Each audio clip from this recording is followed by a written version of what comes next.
What's up, everybody? Dan here with Dan and Sarah Makers, and we are coming back at you with another plumbing how-to video. We've got a repair that we need to make with a leaky section of pipe. It's all been finagled together, and we are going to cut out the bad section and put a new one in, and it's PEX.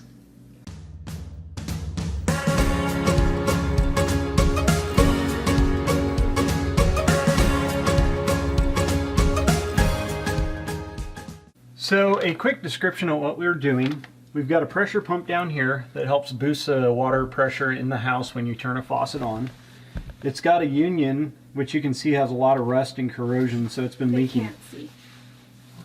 There's absolutely no way they can see that. It's just all black. How about that? There you go. There's this pressure pump here, and this helps boost the water pressure in the house when you turn your faucets on. The water comes in through this PEX line here. It goes through this dielectric union, which you can tell it's been leaking most likely with the amount of rust that's there.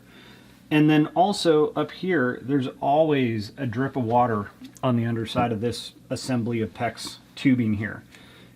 That then drips down on the vapor barrier, and we have a little puddle down here. It goes from 3/4 inch pipe to 1 inch, and then into the pressure pump at 1 inch. So what we're going to do, we're going to cut this 3/4 inch copper over here. We're going to adapt to PEX, put a new 3/4 inch ball valve in, and then replace this dielectric union and just replace this chunk that's leaking and giving us problems.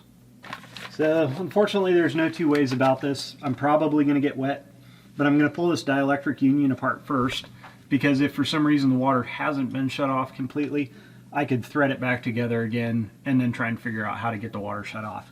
If I just go at it and start cutting this tubing, that would be a mess. So I've got a wrench. I'm going to break this apart. It looks like it's spinning on the lower side just slightly, so I'm going to back it up with another wrench.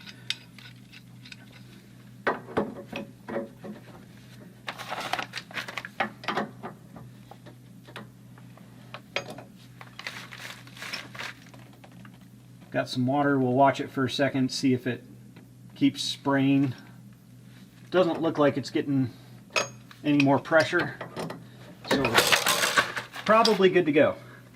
Ah, the joys of Working in a tiny space. yeah, working in a tiny space. Let's see here. Maybe I can get the light like this. Whoops. If I don't turn it off. I just have to. There we go. Is that going to work? That'll work good. Sweet.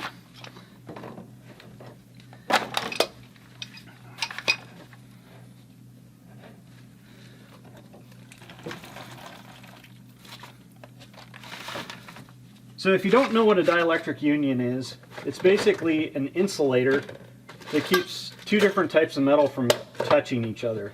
In this case, we don't want copper or galvanized metal to touch, because they'll create an electrical corrosion, basically.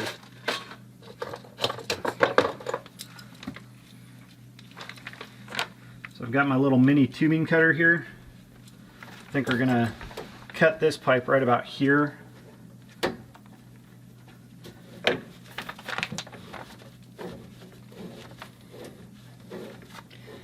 This stuff feels really thin.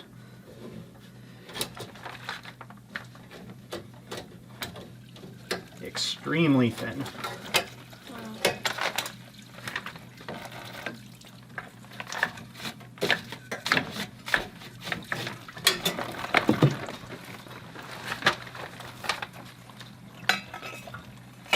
And now we drain down however much of the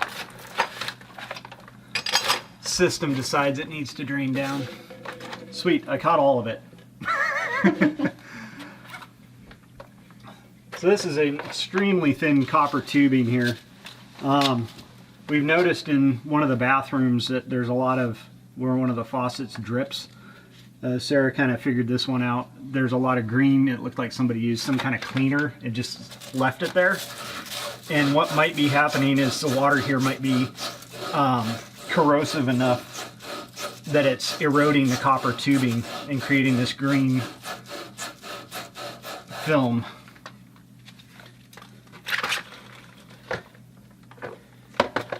So I'll clean the tube. I think we're okay there. I've got a 3/4 copper pipe to 3/4 PEX adapter. It'll slide over the tubing, and I'll solder that on.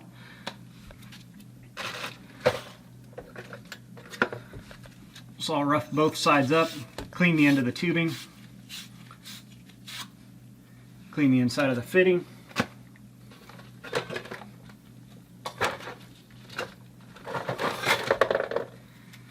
We've got our solder, which is a plumbing solder. It's a lead-free solder. You don't want to use electrical hobby solder because that usually has lead in it.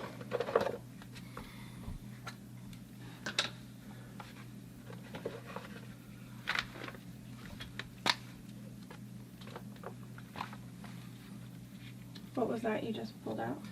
So I've got a container of paste flux. So again, this is a lead-free flux.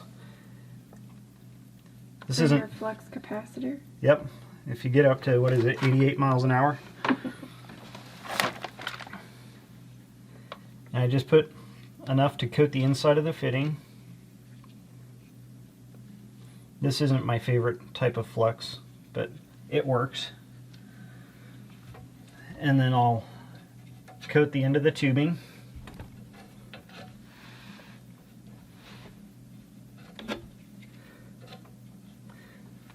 This probably will be the only challenging one we have to solder because the tubing is dripping a little bit, so we'll have a little bit of water in there to boil out. Shouldn't be too bad. So we've got the copper to PEX adapter on here. I'm right up against the foundation wall with Visqueen on it right now. I don't feel like pulling the Visqueen off, so I do have this little flame-proof fabric here. It's just a fiberglass. So we'll stick that on there. I like to have a spray bottle with water plus wet rags. Typically, you're not going to run into any issues of burning a house down, but it is a possibility. So my torch should be auto-igniting, but it's not, so always carry a backup striker.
Alright, so that took a little bit longer than normal just because I was boiling water off in the pipe at the bottom.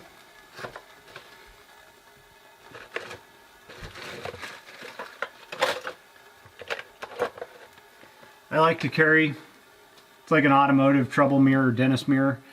That way I can look underneath and on the back side of my fittings and see if I'm happy with the way the solder looks. On this one I'm happy with it. So I'll let it cool down for just a minute. I'll take my rag and clean it off, make sure there's no flux residue on the outside of the pipe here. While that's cooling down, I am going to pull this dielectric union off the top of this, clean up the threads, and put the new one on.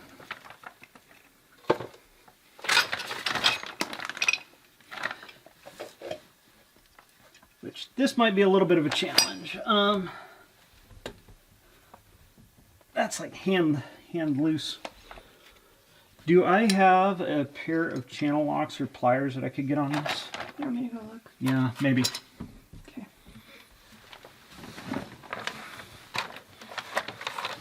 Explain why. The pipe wrench is too wide to isolate on the portion that I need to hold still. It'll overlap onto the part that I need to spin off. So if I had channel locks, which I may or may not have in there, they're a narrower jaw, and so I can get the fitting that I want only with the channel locks. They might be just silver handled. I got these guys here. Awesome. Thank you.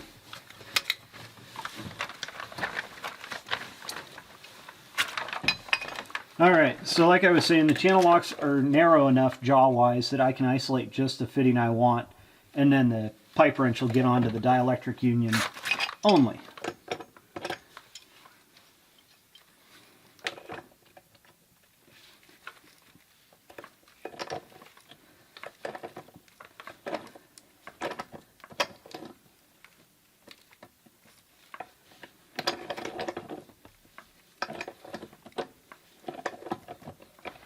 So in old renovation work, plumbing work, service plumbing work, it's always a nice idea to back up a fitting if you're going to tighten it or loosen it. That way you possibly don't affect a fitting further down the line and loosen or tighten that one, and then you're chasing leaks all the way down for no good reason.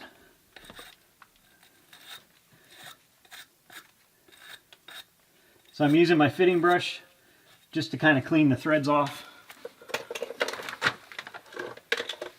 Using my Teflon tape. Again, this is a 1-inch fitting, so I will use Teflon tape and paste before I put the new dielectric on there. And that's metal, right? That is a metal nipple sticking out there. Yep.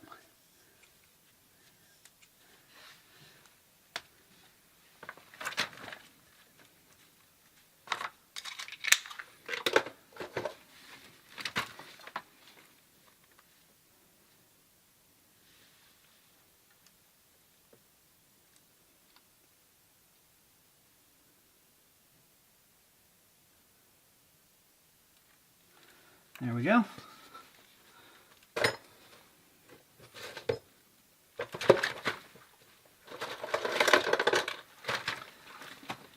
So I'll pull this dielectric apart. I only need the bottom right now.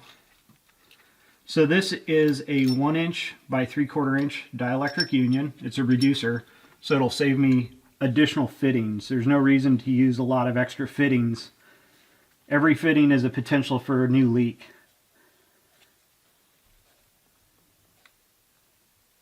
So if you know what you're doing, get the specialty fittings if they're easy to get to.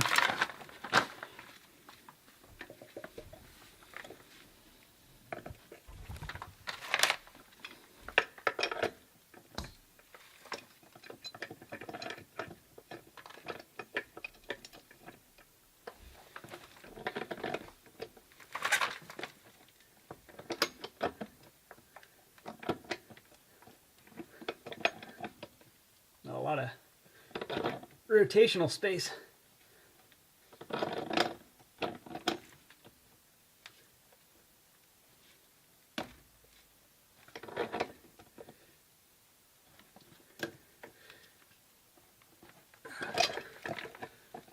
think that's pretty good.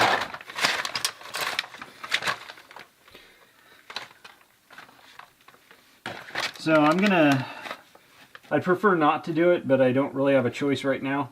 I need to steal a small piece of copper pipe here for adapting into that dielectric union. As you can see how thin it was, my tubing cutter crushed it. Wow. So I'll cut a new chunk, hopefully, and just be really gentle, not tighten it too fast.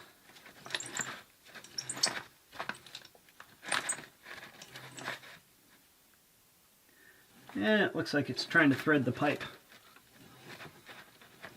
That's where the pipe cutting wheel gets on a slight diagonal and starts traveling down the pipe instead of cutting in one spot.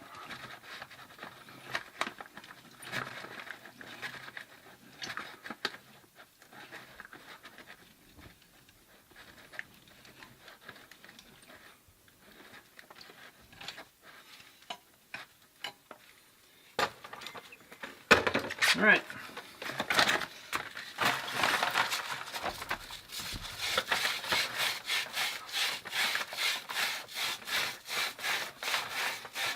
When I used to plumb all the time, I didn't wear gloves very often. In cleaning copper pipe, your hand would get dyed green after a while.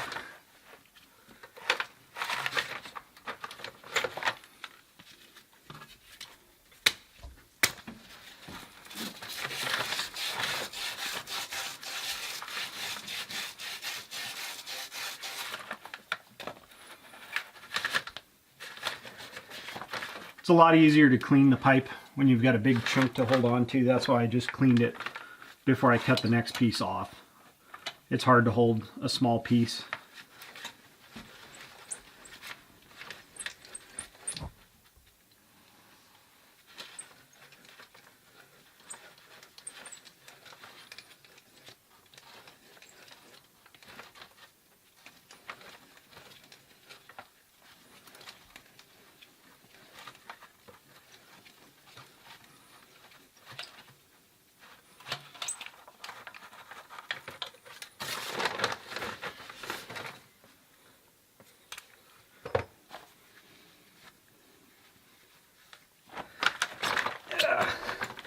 And as a service plumber, you get really comfortable being uncomfortable. Crouching down, working with your arms up in the air, laying in awkward positions.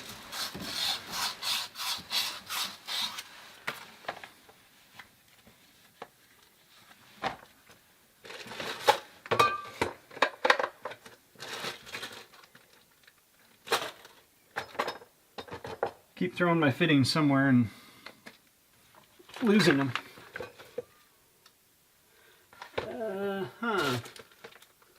Is it this right here, Dan? Ah, yeah. Thank you.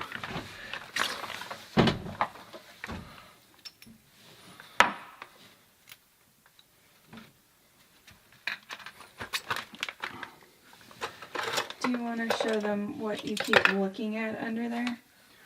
They My can't see solder what you're tray. doing. So I've got my solder tray with all my little goodies and fittings and tools sitting off to the side here. So that's what I keep going down to refer to or look at. But I would have to hang upside down to try and film that. Yeah. In our next plumbing how-to, it'll be a lot more open. And there's pecs in that one too. So again, clean the fitting.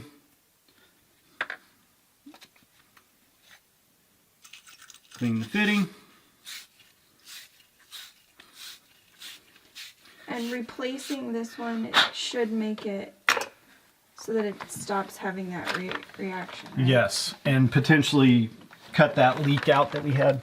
Now, since I'm using a dielectric union, these two pieces here, this bushing and this nut, have to slide over this fitting to tie into the other side. And then there's going to be an O-ring or washer. And that isolates the brass to the galvanized metal and reduces or eliminates electrolysis. Because these fittings have to slide over the pipe, typically with a dielectric union, you slide these two fittings over the pipe. If it's not a reducing dielectric, these fittings will most likely not fit over another fitting. But because this is reducing, and I'm using a PEX fitting, I'm able to slide both over. So I'm not worried about making sure these are on place or in place first. So I can solder these two together, and then we can put it all together and start our PEX.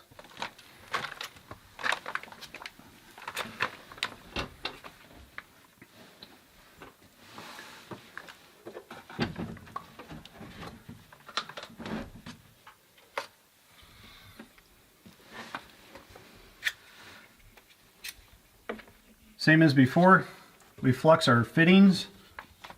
I would say flux your fittings first because you can set these down because it's on the inside of the fitting and you won't get goop and dust and all sorts of random stuff stuck in your flux when you set the fitting down if it doesn't roll off. So we'll do both sides and then we'll hit our pipe, stick it together. I will make kind of an impromptu brace to support it in the air with my pipe wrench, and then I'll solder the two sides.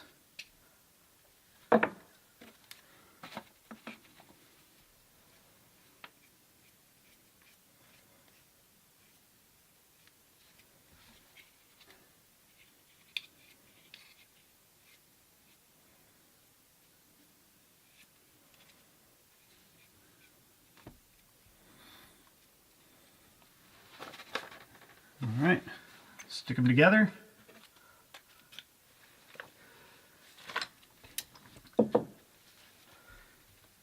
Might use my channel locks actually. Clean the Teflon paste off of those.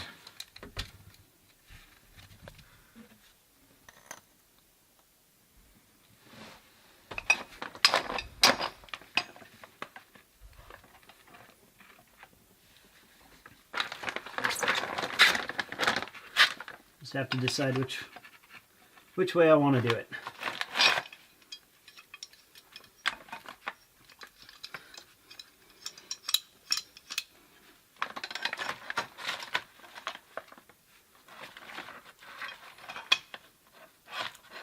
Do you need to put the blanket under it all? No.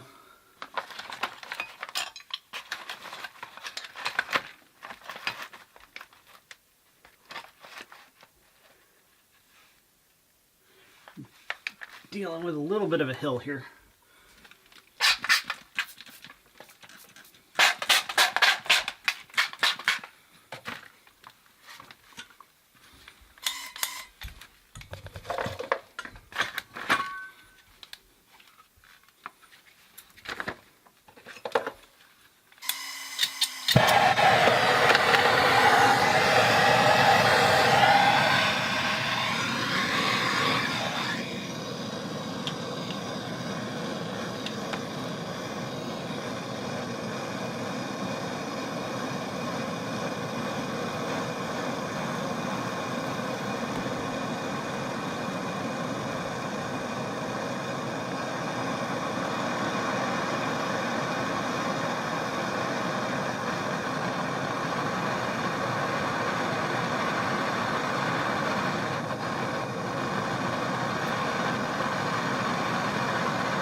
All right, I think that looks good. I pre-wetted some of the areas down below, and just kind of watch this visqueen. If you see the visqueen start kind of rippling up and shrinking, then you know you're getting too hot in places you shouldn't be getting that hot.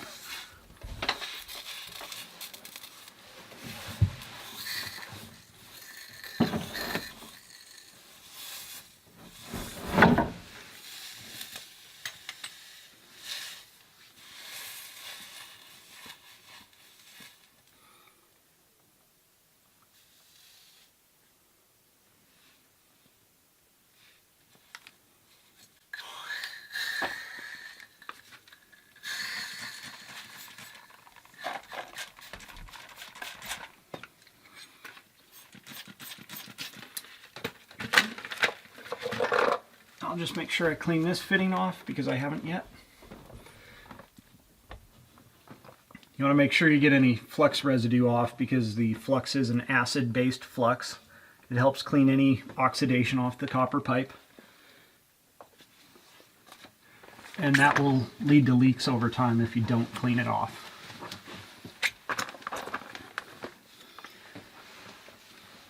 All right, not burning my hand too badly here. So I think we should be good to go. Remember, all these fittings are going to be rated for, 150, 160 degree Fahrenheit because that's what water temperature would be. So on the hot side. So what we've done is we've put the washer here. We've slid the nut with the bushing over it, and this will get screwed onto the top of our pressure pump down here. So we've got PEX, PEX.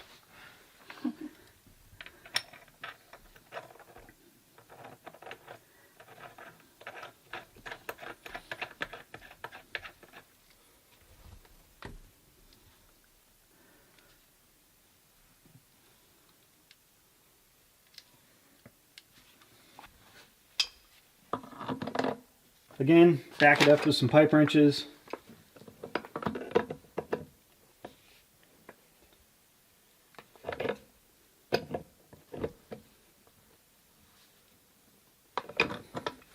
That has a washer in it, so again, we don't need to get super tight. This is going to come up and connect to here. I don't know if I want to try and make the PEX do a 90-degree bend in that distance, so probably what I'll do is I'll use a 90-degree fitting and roll it off this way so it comes kind of in an arc. So, got pipe behind me, or tubing behind me. We're probably going to come up. Now, this doesn't have to be an exact science, maybe about 6 inches. So I'm going to go right about there. Got my cutter. Stick it roughly in where I want it to be. Right like that. I'm going to be using the stainless steel style of crimps on this. Are they better? I don't know. That's just what I'm going to use here. I'm going to bottom the fitting out like that. Like how? Just push it in until... I can't see it. Push it in until it's up to the fitting, so basically it covers these 3 barbed and 3 flat areas. Okay. I'm going to put my crimper on there, and I can pre-crimp this one on.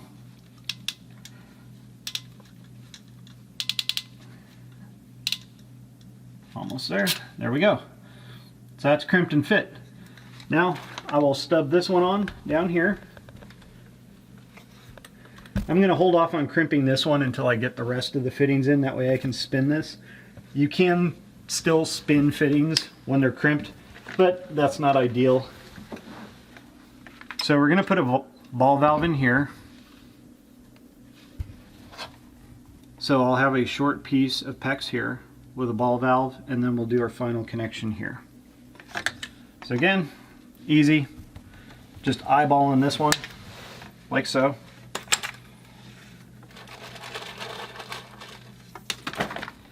Make sure I slide my 2 crimps on here. Let's see, which way do we want our ball valve to go? If you pull it, we don't want it to go towards the building, so if we put it in this direction, that would work. Slide it on.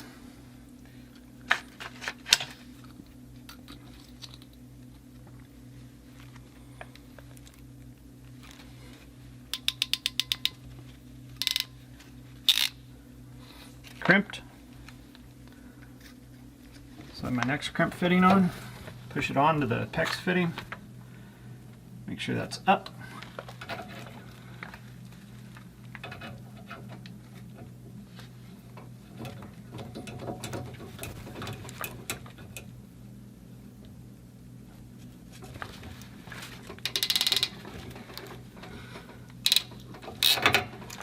There we go.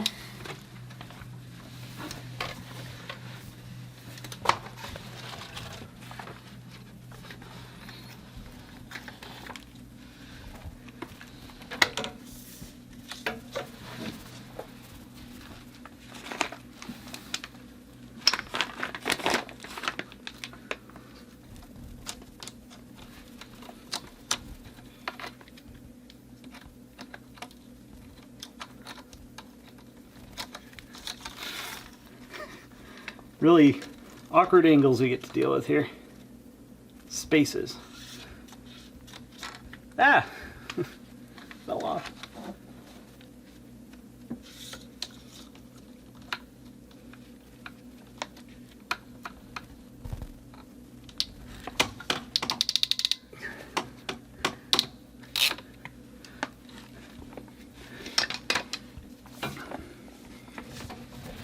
Okay. You see right about there where my thumb is.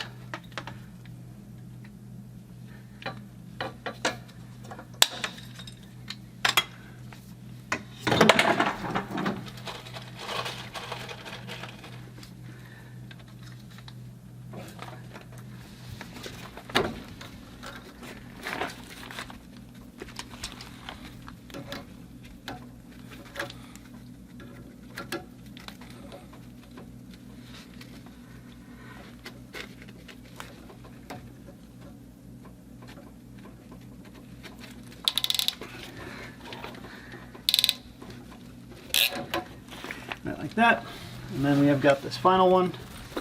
Now that we've spun it around where we need it,